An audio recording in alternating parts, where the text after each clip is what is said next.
What's up, everybody? Welcome to another episode of Titletown Talk. I'm your host, Ian Ewing. Today, we are going to talk about the cornerback position, and it is an interesting position for this year's draft for the Packers. So, I wouldn't consider cornerback a big-time need, but it's a premium position, and it's obviously really important. We'll kind of touch on the numbers game a little bit later, but Keyshawn Nixon will be a free agent after 2025. Carrington Valentine will be a free agent in 26.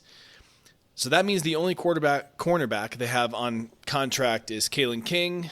As much as I like Kalen King, he's not a guy that will influence what they do in the draft whatsoever. And then we have Nate Hobbs. So we have Nate Hobbs until 2028. We have Bullard until 27. He's a slot guy, barring a huge setback this season.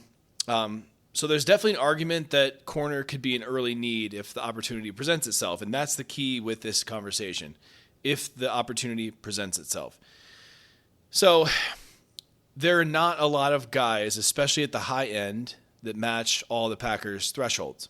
So as I've done this whole time, right, they like guys who are 5'11", maybe 5'10" if they're heavy enough, 190. They're not going to draft shorter guys, and they're not going to draft lighter guys, especially with a premium pick. There is a chance that they'll break those thresholds later. They've done it. Kalen King is an example of that last season. Still going to be looking at Senior Bowl guys. Age is going to be a factor as well. They don't want anyone younger than 23 years old in a premium pick. And they do like guys who've played a lot of snaps in college. So they don't necessarily need to be productive. Productive is subjective with corner. It's corner production interceptions? Is it tackles? Is it pass breakups, right? It's a little bit subjective. So they like guys who've played a lot. So let's start with round one first. We're going to start with Will Johnson, the cornerback out of Michigan. He is 6'2", 202 pounds, 22 years old. He did not test at the combine. He's coming off an injury. Some of you guys might know that he had a turf toe injury last year. He also had a hammy injury as well, so he only played 6 games. It's interesting him not doing testing at the combine. I don't think he's ready yet, for one. But his big chalk mark as to a negative is his speed. So the PFF board has him at 13. Consensus board has him at 11. For whatever reason, Will Johnson's been falling down boards, and I think it's because of his speed. He is a Packers grade A corner, though, if there ever was one. Okay, can guarantee you guys this: if the Packers have him on their board high, which I think they do, and he's there at 23, the Packers are probably going to pick him. Okay? So he faced major competition in the past, especially in 23. He's gone against some really big names, and he shut them down. That's the big selling point with Will Johnson. The dude produces in that aspect. He has not let other receivers beat him, especially the good ones. Let's go into his strengths first. He's got incredible length, right? 6'2", 202 is awesome size. But despite being a bigger guy, he moves really, really well. He changes direction really, really well. So again, he didn't do testing, but I'd be willing to bet his 3-cone and his shuttle would be really, really strong. He can play the left or right side. He can shadow the best receiver. I think he's got shutdown Sauce Gardner potential. Okay, he understands his leverages really well. He's played a little bit in the slot here and there, which is good. And a scout said this is interesting. His pre-snap play recognition makes it seem like he was in the offensive huddle. So for a scout to say that, guys, I mean, that's probably the most impressive thing about him is his mind. He's a really good tackler. He hits really hard. Last thing, he's got a very, very smooth transition from his back pedal, which allows him to follow receivers really, really well. So again, this is a true shutdown corner potential. I don't know what else to say about it, right? His weaknesses, obviously the injuries are a little bit of a concern with the turf toe. His hamstring's probably not a concern, right? I think he's probably fine there. He's a little bit greedy with the ball in the air. That makes him a little bit susceptible to double moves. That shows up on tape. He is not afraid to jump a route. My God, is he not afraid to jump a route? And he does tend to overrun some tackles a little bit. That shows up a little bit here and there. The biggest weakness, though, is his speed. I follow Pack-A-Day Podcast a lot. There are a lot of contributors over there from Packer Report. Jake Morley is one of my favorites. If you guys don't follow him on Twitter, you should. He made a really good point the other day. He's like, I don't care if he gets beat 1 or 2 times on a deep touchdown. because of speed, he's going to shut people down the majority of the time. And I totally agree with that. If his speed makes him susceptible to a deep ball here and there, the overwhelming majority of the time he's going to win. So I really don't have much of a concern at all with Will Johnson and his speed, okay? If he falls to the Packers, guys, I will be doing cartwheels in the living room. I can promise you that. He's a shutdown corner. Again, I think that the only reason he has a chance of being there at 23 is because of his speed concerns. And Daniel Jeremiah brought up his speed as well in a recent mock draft, that him not having high-end speed is what will separate him from other cornerbacks that have been picked high. But again, I just haven't seen somebody shut down high-end receivers like that. I mean, my God, he's shut down all the Ohio State receivers since he's been at Michigan. If he wasn't hurt this last year, he'd probably be a top 5 pick. So, again, if he's there at 23, the Packers are probably going to pick him. Now, I will say this. Back in 23, Christian Gonzalez fell to the Packers, and they picked LVN instead. I thought Gonzalez was going to go top 10 that year. I felt the same way about him as I do about Will Johnson. So I think it's possible that Goody will pass on him if he falls, and I really hope he doesn't. I also could see a team doing what the Eagles did last year with Quinyon Mitchell, where they traded ahead of the Packers. I believe the Lions traded ahead of the Packers too to get Terrion Arnold. I am a big Will Johnson fan. I think he is so fun. If the Packers pick him, he will be the Packers' number 1 corner probably this year, just because that's how high I am on him. But for sure next season, and we're going to look back at that pick if they pick him as the steal of the draft. Okay? So that's Will Johnson out of Michigan. Obviously, I'm a massive fan of his. I'm going to pull up the big board really quick, guys, and just read through his stats. He had a 76 overall grade in the games he played in 24. He still had 2 picks, which is good. Overall, 76 coverage grade, 50 man coverage grade, which is interesting. Again, this is out of a possible 100. Average is 60. 75 grade in zone coverage. Okay? So again, his stats were a little down this season, but he had a 78 grade in 23 and an 88 in 22. So again, him coming off kind of his worst season going into the draft, even in the games he played, I think that hamstring injury really kind of got him a little bit. That's why he's even in the conversation of being picked where the Packers are at. Again, if he played the whole season and he was healthy, I don't think we'd even be talking about this. But again, he's a massive fit. In 2023, his passer rating allowed was only 30 against Big Ten competition, which is crazy. He had 4 picks. He got targeted 37 times, only allowed 17 completions for 267 yards. So again, this guy, guys, he's a freak. He's a freak show. He's a good blitzer too. I mean, I love this kid so much. The comp on PFF is Darius Slay. I could totally see that. I'll stop talking about Will Johnson now. Guys, if he falls to the Packers, I swear, they don't pick him, I might cry. You guys might need to be like, I might need to do a therapy session, like live episode where we all just talk through this, or I don't know, call somebody. I don't know, call a therapist. That's Will Johnson. The next guy, Jahdae Barron out of Texas. So he's an interesting guy. I have a hard time believing that he will be picked, or he's not going to be picked before the Packers. I guarantee you guys he's going to go ahead of Will Johnson, and I don't think that's going to age very well, personally, because I think Will Johnson's going to be a future shutdown guy. But he is a Packers type, so I figured I'd put him on here. He's 23. He's a little on the older side. That is actually what I think might take him out of the Packers board in the first. He had an 8.81 RAS score. He did run a 4.39 on the 40, which is why, especially at 200 pounds, 5'11", that's why I think he's going to go a lot higher than people think. PFF has him at 7. Consensus is 16.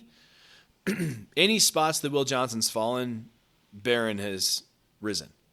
So that 40 time at 200 pounds, that's why he shut up boards. I'd be surprised if he was there at 23, like I said, but we have to touch on him quick. He's a tier 1 fit.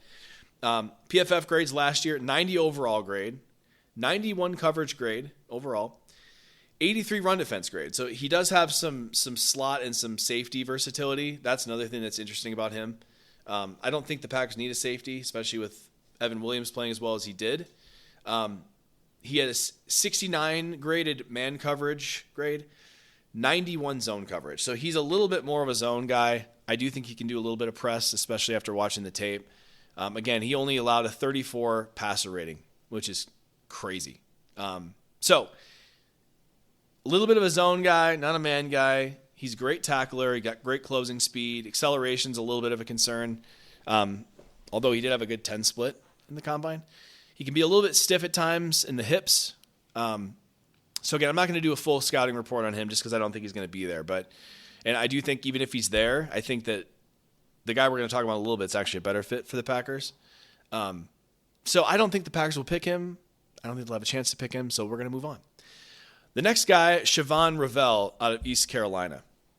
He was a fun watch, guys. I was really impressed with him. I liked him. He's 6'3", 193, so more than tall enough. PFF has him at 43. Consensus has him at 37. So he's a round 2 guy. I saw one mock draft that had the Packers picking him in the first round. I don't remember who it was. I think it was somebody, I don't remember, maybe The Ringer. I'm not sure. I was not a fan of that. I do not think they should pick him in the first. I'll get into that in a second as to why. Crazy tall, python arms is what I would call him. Super, super long arms. He's just super tall. Moves really, really well. One of the scouting reports said he's an alien type of athlete. But the interesting thing, and this is why I think he's probably not going to be a Packer, he tore his ACL last year. So, again, would he even be in the conversation as a second-round pick if he didn't tear his ACL? Probably not. If he didn't tear his ACL, he would be a lock first-rounder. The Packers would probably like him in the first round. The doctors say that he'll be ready this summer, so I think he'll be a full goal for camp. But again, the knee injury is going to have Green Bay nervous. I don't know if you can do like a physical on him prior to the draft. Maybe somebody who knows better than me on that can tell me. PFF compared him to Tariq Woolen from the Seahawks. I think I could see that. Again, crazy body type. I put the film on. I couldn't stop watching. I thought it was really, really fun. So again, he snuck into the round 1 conversation. I would not pick him in round 1 because of the knee.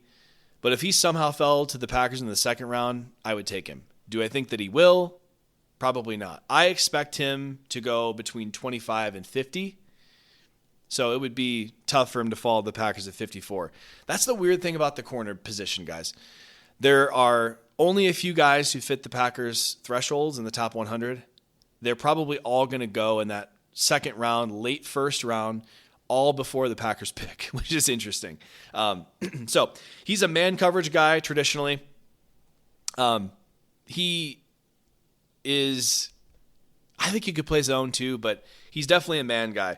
Halfley likes to play man coverage traditionally, right? That's something to keep in mind. The only reason he didn't in 24 was because of Jair's injury, and then the pass rush not being good enough with rushing 4, right? We talked about this a little bit at the end of the season. Let's go into Ravel's strengths. He's a very willing run defender, good tackler. He hasn't tested yet, but his speed is evident on tape, especially his top speed. Super fast feet, top tier man coverage corner. Couple of scouts called him a bully, which I thought was interesting in man coverage. Very competitive. He's got a blend of length and speed. Again, freak athlete. As far as weaknesses, he does play a little out of control at times. It does show up on tape. He's kind of like I would just call him like a bat out of hell. That's how he plays a little bit. His anticipation is inconsistent. He gets caught up a little bit in, like he's jumped a few routes. He gets beat a little bit deep on that. He gets caught up in blocks a little bit too much, too, if teams are running at him. He didn't have a lot of interceptions, which is sort of interesting, despite having a lot of pass breakups. So his ball skills need a little bit of work.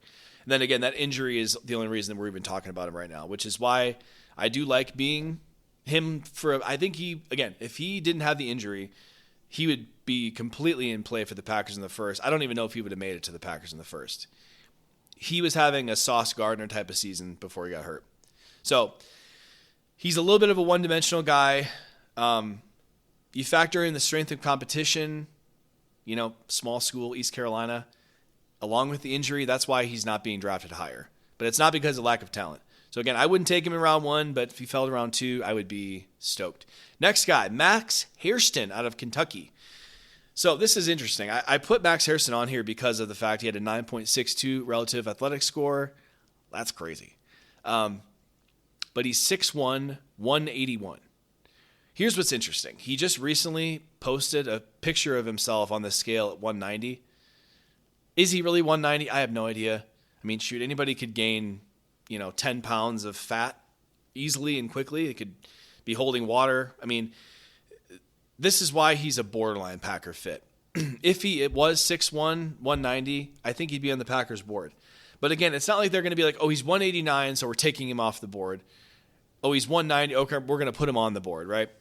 He played lighter than 180 in college. So the Packers have to have some sort of idea of his actual weight. And if it's borderline at 6'1", I don't know. The only reason we're talking about him is he is really athletic.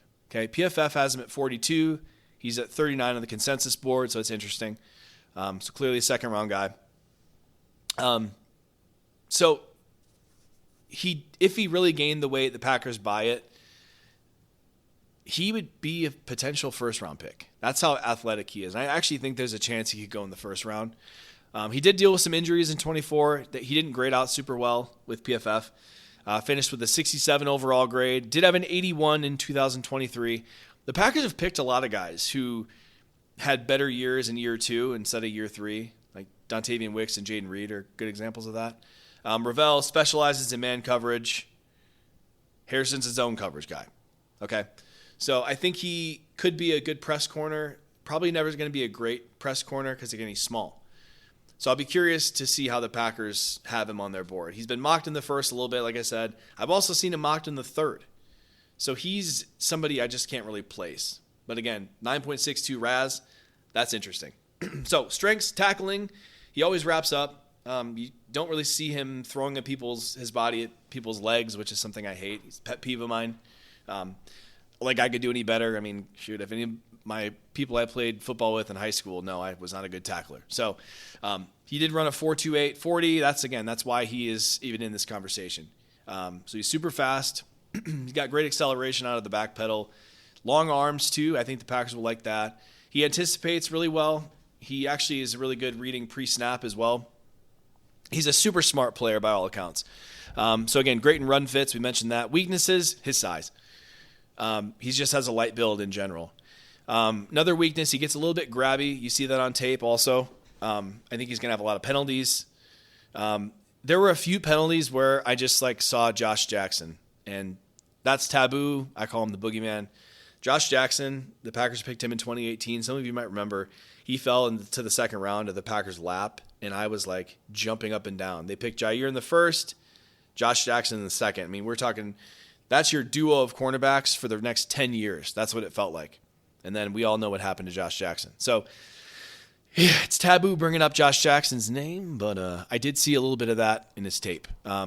He can get a little out of control when he comes out of the back pedal. I've seen that a little bit. He's quick, but really inconsistent. He kind of overshoots routes at times. Again, good tackler with technique, willingness, but he does bounce off bigger guys because he's small, right? One thing PFF said, and this is interesting, he did have a lot of picks. I think he had, let me see how many picks he had, guys. So I like to have all these things ready, but he had 5 picks in 23. It says, PFF said this, his interceptions were a bit lucky, not because of his ball skills. Okay, so that's interesting.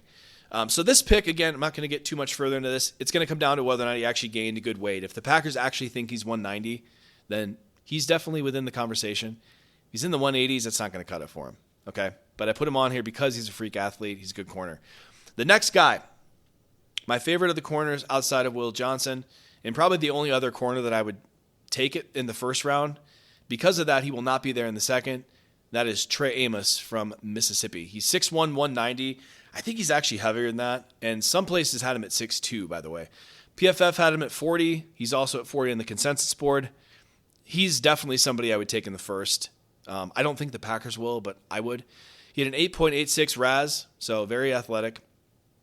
Trey Amos is the second best corner in the draft when it comes to Packers thresholds. I mean, again, him being 23, that's his age. That might take him out of first round conversation, but that's probably the highest they would go. I don't think it eliminates him, but we'll see, right? He's somebody that I could see the Packers trading back for. Him and Jaden Higgins. There are a few other guys that I wouldn't pick at 23 that I would pick at 30. And again, it's does it really matter? I mean, we'll talk about this in a future episode, right? But if the Packers like him, if they're good players, does it matter if we take him at 23 instead of 30? Probably not, right? We'll see. His PFF grades from 24 were fun. 86 overall grade, 81 graded in run defense, which is interesting. Only allowed 51% completion percentage. That's solid.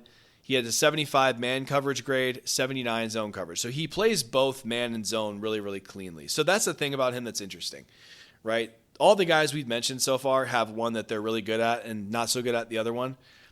Amos is kind of down the middle. He was targeted 62 times this year, only gave up 32 completions for 280 yards. That was in 515 coverage snaps. And again, this is the SEC, right, I think. That's a lot of good competition. He had 13 forced incompletions, only 6 missed tackles. That's crazy. So, again, outside of Will Johnson, Amos is my favorite corner in the draft. The Packers are going to like him too. Strengths, he's got ideal size and strength, good arm length as well. Super quick feet, which gives him super quick feet for his size, I would say. That makes him a good fit for press. He does have good body control. He only allowed, this is a fun stat, guys. He only allowed 19% completion percentage on throws over 20 air yards. That's crazy. So nobody beats him deep, which, again, I think that's really important for being in the NFL.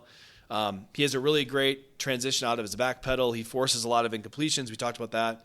Great instincts, very physical at the point of attack, active hands. Multi-sport athlete. I believe he played basketball, and I think he did track as well. PFF said this about him. He has a very low floor. Like, worst case scenario, he's a good cornerback too. So I think that's a really, again, I think the higher the floor is on these guys, especially in the first round, like Goody tends to shoot for like the high ceiling guys, right? But I think it's just as important to shoot for a really high floor because, again, you don't want to bust, right? That's important. The Packers have had several busts in the first round. They don't draft well in the first round. So Trey Amos is not going to bust, straight up. Weaknesses, he doesn't have great top speed. Again, he ran that 4.43 40. Not going to wow anybody with that. He tackles a little bit high at times. Gets a little rocky in off-man coverage. So what he kind of just sits back there. Like, there are a couple plays where he sits like 15 yards off. And I think it's because he's kind of cocky. He's like, oh, no one's going to beat me. I can catch up to him or whatever. And then they'll just do like a quick stick and then beat him in like a curl route. Right? So that is a little bit interesting with him. It's a kid that can be coached out of him. Opens his hips a little quickly at times. And this is the one thing that really bothered me about his tape. He plays the receiver's hands instead of the ball. That's why he doesn't have a lot of picks. You know, to me, I would say play the ball instead of the hands. Again, that's just cause for penalties too, right? But again, that can be coached out of him too. He's been flying up draft boards. I mean, Daniel Jeremiah has him in his top 20, I think now. He came to the first round. I know Todd McShay's had him there for a while. I think Mel Kiper does too. So he'd be a good trade down candidate. I would not take him at 23 over Will Johnson, obviously. I would probably take Higgins over him at 23. The defensive tackles, we just talked about them. I'd probably take one of them at 23 instead of Amos. But if they were to trade down, which, again, I've said it a couple times on different podcasts, I would be really happy if they traded down. He'd be a perfect guy to it. He's not going to be there in round 2. So if Trey Amos is going to be a Packer, it will happen in the first round or a trade down. So anyway, that's what makes him a bit of a tricky projection, but he is a tier 1 Packer all day. Next guy, Azariah Thomas. I don't really know how to say his name. He's an interesting guy. He's out of Florida State. He's 6'2", 198. PFF has him at 62. He's actually 42 in the consensus board. He's not tested, which is really interesting for me. He might have had an injury. I didn't look into this, guys. Maybe somebody else knows. Super young. He's 20 years old right now. He doesn't turn 21 until July. I don't know if you guys can hear these birds outside my window. These ducks agree with me, okay? He'll be 21 in July. The inexperience shows up on tape, okay? The other thing I don't like about him, this is the tough sell for me, he's strictly a man coverage guy. He's not shown that he can play zone adequately yet. So I would take him in the second round, especially if there were a lot of guys off the board, but he is probably not going to be there. That's why this is interesting with him. I haven't seen enough from him to be like, oh, he's going to be a great player. I also think he could easily be a great player, right? He's just very young. He's not shown a lot. And the fact we don't have any testing from him, that's really strange. he doesn't show as a freak athlete on tape. That might be why he hasn't tested. And again, if he has an injury, I'm sorry if I missed that. But he does have the body type the Packers look for, which is why we're talking about him. PFF graded him at 76 this last season overall, so he's above average. 78 coverage grade, 71 man, 71 zone. So this is what's interesting, right? He's strictly a man corner. That's what he's good at. And he only had a 71 man coverage grade, which is weird. Only 4.6 incompletions, only 2 picks in 3 seasons. So not a lot of ball skills. That's concerning to me. 2 picks in 3 seasons. He played full time. That's interesting, right? That tells me he's not a playmaker. So again, he's young. He could become a playmaker, but that's concerning to me. He missed 8 tackles in 24. His passer rating allowed was good. It was only a 50 passer rating allowed this season, which is solid, right? Strengths, he's got a long punch in his press coverage. That's something that I think he can build on. He's got, again, really long arms, violent hands. He's a good blitzer, too. That shows up a little bit. He doesn't give it away too easily. That shows up. Some of the scouts said that. Good instincts. He does process at a pretty high level, according to some scouts. His change of direction's good. But again, weaknesses, he gets bullied by bigger bodies in the run game. And he really doesn't press bigger receivers very well. So again, the NFL receivers are going to throw him around, I think. Stop and start isn't very good, at least as good as his athleticism would suggest it would be. Slender build, that shows up when he tackles, like I mentioned before. He's not a standout athlete. And again, we don't have any testing to prove that wrong, right? NFL Draft Buzz said he roughhouses a bit too much, which might lead to a lot of penalties. That's interesting. I do not want to high penalize a guy. The Packers do not get a lot of penalties at corner, by the way, which I think is good. And Nate Hobbs last year didn't have a single one, which I think is interesting. Another weakness, doesn't show good recovery speed, and he's an arm tackler. So he's purely a projection guy. I would not take him near the first round. I don't even know if I would take him in the second, guys. I would take our next guy in the second over him, and that is Darian Porter from Iowa State. And my God, this guy. He is an anomaly and a half, okay? So Darian Porter, Iowa State. Some places had him at 6'4". At the Combine, he was 6'2", almost 6'3", 195. PFF has him at 58 on their board, consensus at 62. He had a perfect, and he did all the testing, guys. His relative athletic score was a 9.99, so a perfect RAS. He ran a 4.3 flat, 40-yard dash. He had a 10.11 broad jump. 6'7" 3-cone. This guy is a freak, guys. He's a freak show. He was at the Senior Bowl, and he did very well there. But here's the catch. He's 24. So when I say he's the strangest prospect I've ever evaluated, I mean it. He athletically, everything I read to you guys, he's a Tier 1 Packer. So again, Senior Bowl, freak athlete, super long arms. Again, everything, every box is checked except for 2. His age, he's going to be 25 this year, I think, which is that's a hell no for the first round for the Packers. I don't even know if they do it in the second. The other thing is he's only played, up until this season, he only played like 250 snaps on defense. He was a wide receiver until this, which is why he kind of reminds me of Tariq Woolen as well. Here are the interesting stats about him. Okay, PFF had an 80 overall grade on him, 90 coverage grade, 37 run defense grade, which is abysmal. So again, 60 is average.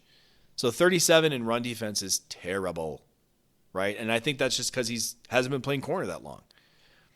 So can you fix that in the NFL? He has long arms, so I think you could teach him some technique with those long arms, sure. But that's concerning, okay?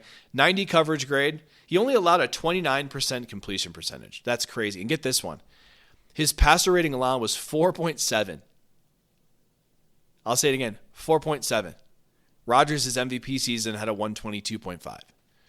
So we are talking like insanely good in coverage.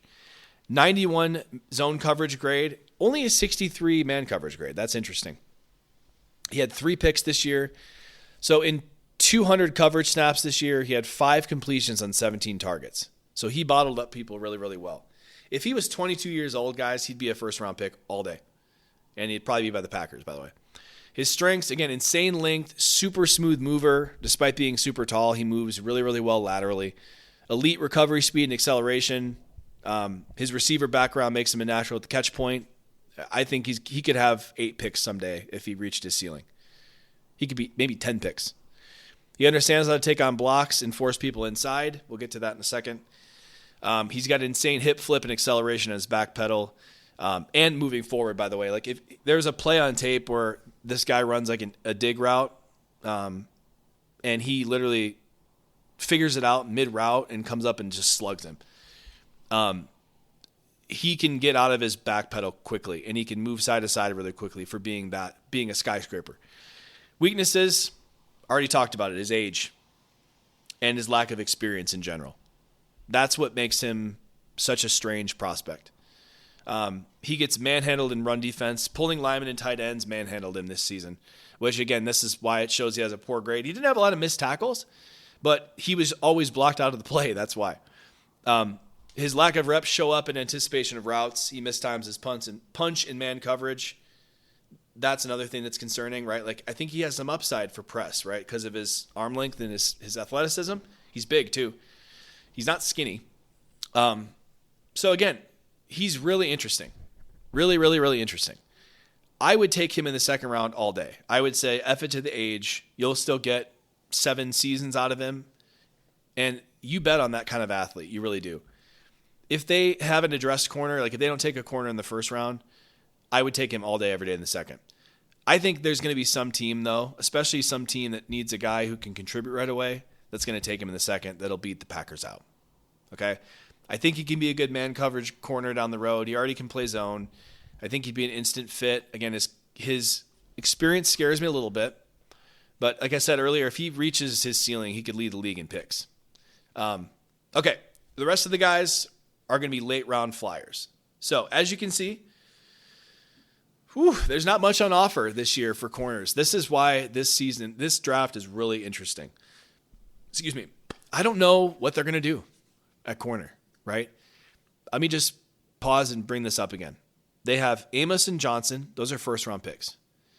None of the other guys I would touch with the first round pick.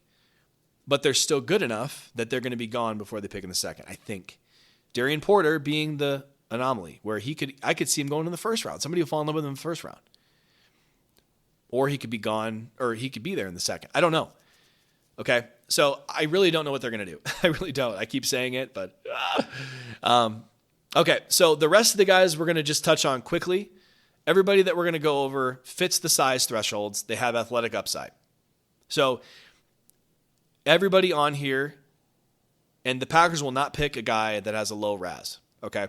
So everybody that I'm going to go over, I wouldn't take any of these guys before round 4, and I think that's totally fine. I think with the state of their cornerback room, that I think round 5 and later, I would feel totally comfortable bringing a guy in. And all these guys have athletic upside. The next guy is Zah Frazier. I don't really know how to say his first name. It's Z-A-H. He's 6'2", 186 out of UTSA. 9.43 RAS. He ran a 4.36 40. So consensus has him at 121, but get this one. PFF doesn't even have him on their board, which is really interesting. So he's very athletic, tall and fast. He's got some adequate anticipation, recognition. He did have 15 passes deflected this year. 6 picks, too, right? That's some ball skills, right? Long strides, good recovery speed. That shows up a little bit. By the way, I have not watched tape on this guy. This is all from scouting reports. He's very willing in the run game. Weaknesses, not twitchy or agile enough out of breaks. Inconsistent tackler, probably due to his weight. He's a guy who dives to the legs. Lacks physicality and aggression. Small hands, very stiff in his movements, gets lost against twitchy receivers. So again, whenever I hear that just makes me nervous because the Packers used to do this with Devontae Adams. They'd motion him into the slot in man coverage, and then he would just toast their corner out of the slot. And there are plenty of guys in the division like Amon-Ra St. Brown, Justin Jefferson, Jordan Addison. Like there are guys in even DJ Moore, who I think is overrated. Again, late round guy, I'm totally good with it. 4th, 5th round. Interesting guy, Zah Frazier. Next guy, Noel Williams out of Cal.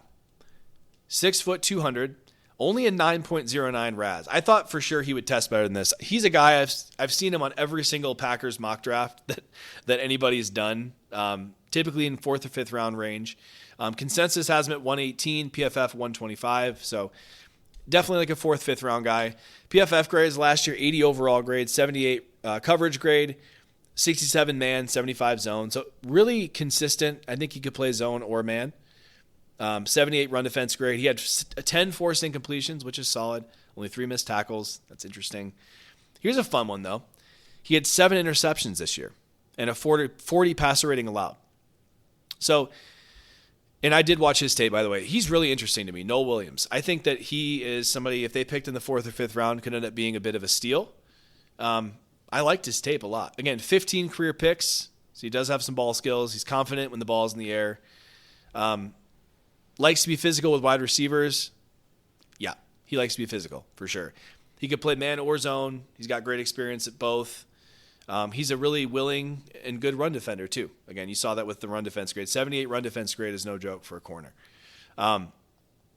Weaknesses, very stiff and heavy off the line, stiff and heavy feet. Gets a little bit grabby. His tackling form is up and down. So, again, he's somebody who is very willing, which is all I really want, somebody who's willing to come up and hit. But at the end of the day, that person could be a Carrington Valentine and run into a Dallas Goedert and get flattened, right? His off zone is inconsistent. He's not a great athlete, right?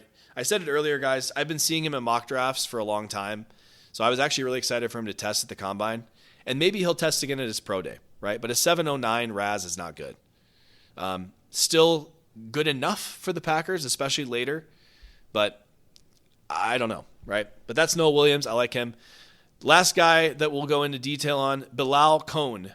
I don't know how to say it. Bilal Cone. It's Kone, out of Western Michigan. So he's 6'1", 190, so definitely big enough. 7.70 RAS. He was a Senior Bowl guy, and I guess from all accounts he did well at the Senior Bowl. Okay, so size, check. RAS, check-ish. Senior Bowl, check. He's not on PFF's board. Okay, but again, neither was A.J. Dillon, if you guys remember. He wasn't even ranked on PFF's board, and they picked him in the 2nd round. So that doesn't mean anything, right? He's 216 on the consensus board. He's a good press coverage guy. He's adequate in footwork and back pedal. This is all, by the way, I did not watch tape on Bilal Cone. Average vision and anticipation, good body control, plays with poise, takes smart angles, plenty of length and size, obviously. 6'1", 190 is a good size corner. The Packers will like his size for sure. And he's athletic enough. Weaknesses, just inconsistent in general. Slow to recover, takes a lot of false steps. Doesn't really have any finishing strength when tackling. And below average transition quickness off man looks. Okay, so I like Bilal Cone, or Coney, however you say it, a lot. Just on his size profile alone and his athleticism. Okay, so again, we'll see with him. Now we're going to touch on 3 more guys that I think will be on the Packers board. These are all late round guys. Caleb Ransaw, 5'11", 197 out of Tulane. Later round guy. He's an incredible athlete, guys. 9.96 RAS. That'll play. 4.33 40. His size will probably take him down the board for the Packers, right? But again, 5'11", 197 is definitely they could overlook the 5'11 because he's got some bulk to him. He's listed as a safety on the consensus board and the PFF's board. So he's at 146 on both. So that is interesting to me, right? Maybe he could be a special teams guy. He could be a backup, maybe at safety or corner. Caleb Ransaw is an interesting guy.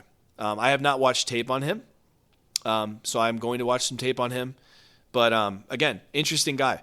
Keaton Crawford out of Nevada. He's also listed as a safety on PFF and consensus, right? Which is interesting. He was a corner at the combine. Super athlete. 9.71 RAS. That's crazy. 5'10", 200 pounds. So he's, again, on the shorter side, but he's thick, right? So that's interesting to me. All of his drills were 90th to 95th percentile. So broad jump, vertical, shuttle, 3-cone, all of it. So he's a freak athlete, which is why I think he is interesting. Again, late round guy, not going to go in the 1st or 2nd, obviously. The last guy, Jason Marshall Jr. out of Florida. 9.37 RAS. He's 6 foot 194, so he's definitely big enough for them. He's 226 on PFF's board, 213 on the consensus board. But again, freak show athlete. Didn't watch his tape. I did watch some highlights from him. Interesting guy, right? So let's go through all the guys again. The Packers will not draft any corners that are not on this list. So if you guys want to look at the corners deeper, please do. We have Will Johnson in the first round and Trey Amos in the first round. Jahdae Barron, possibly first round as well. I don't think they're going to pick him. I don't think he'll be there anyway. Second round guy, Siobhan Ravel. Max Hairston. Trey Amos is still, he's a first rounder in my opinion. Azarai Thomas, AZ Thomas, however you want to call him. Second round, Darian Porter, second, third round. Then it falls off a cliff, guys. Za Frazier, Noel Williams, Bilal Cohn, and that's it. Then you got Caleb Ransaw, Keaton Crawford, Jason Marshall Jr. There are not a lot of corners that the Packers are going to like. And what's more, there are not a lot of top guys that the Packers are going to like. Okay? So I don't know how many names that was. Was that 7 guys? So last year, ironically, there was one corner. I do not remember the guy's name. He literally plays in the UFL now. There was only one guy last year that met their threshold. So nobody that was picked early last year was somebody that they would have drafted. So I have to think they're probably going to pick somebody this season, early maybe. It's just a really up in the air situation. Okay. So they got Nixon, Valentine, Hobbs.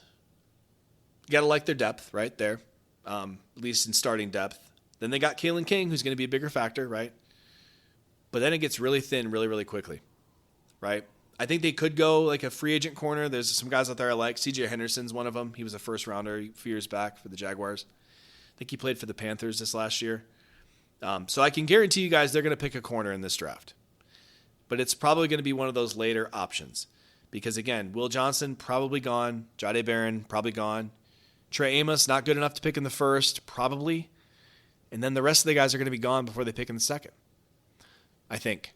So we'll see. There might be some more guys to add to the list. Just so you guys know, I'm probably going to revisit some of these positions after we start getting pro day numbers because some of these guys might end up being on Green Bay's board. Thank you for listening to the cornerback episode. Really appreciate you guys for listening. I hope these are at least giving you guys an idea of who you can start watching tape on, who you can look for. I know I'm going to miss some names here and there, guys, but the majority of the guys I've gone over in all the episodes are Packers types. They're probably not going to look too far outside of those types. Okay. Next up episode is going to be offensive line. I'm going to touch on guards, centers, and tackles. I'm not going to do scouting reports on them because I don't know what the hell I'm looking at. Okay. So I can tell you what they look for, and that's what we're going to do. So everybody I go over will go through where they're projected to go, if it makes sense for the Packers in that round. And then when they actually pick a lineman, which I know they will, I'll do scouting reports on them at that point from other people. Okay. So after we do linemen, we probably will do a linebacker episode because I know they're going to pick somebody there for depth. But after that, guys, that's basically all the positions. Then we're going to talk about possible scenarios that we like, that we dislike, who they might pick in those scenarios, retouch on a few guys. And then before we know it, the draft will be here. So thank you guys for listening. The ducks that you can hear in the background, they also say thank you as well. Appreciate you guys listening. Download, like, subscribe, tell your friends, tell your family. Thank you for listening. Go Pack, go.